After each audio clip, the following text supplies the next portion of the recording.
Hey guys, welcome to MathTech. Today we'll be learning how to only see unread emails in Gmail, and now let's dive right in.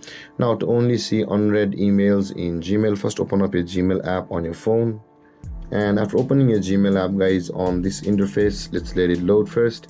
At the top left corner of the screen, you can see there's a three-lined icon over here at the top left corner of the screen.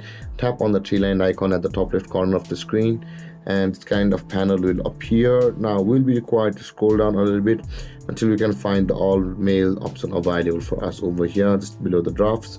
Tap on all mail and you will land on the all mail box section of your Gmail.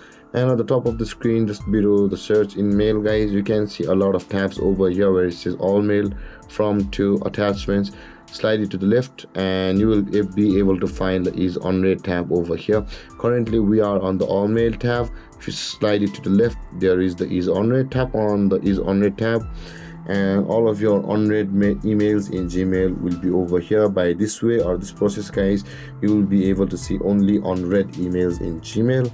And there, guys, this is how to see only unread emails in Gmail. And if you have any confusions or questions regarding the topic, feel free to comment in the comment section below, and don't forget to like, subscribe and hit that bell icon for more videos. Thank you for watching, guys. Peace.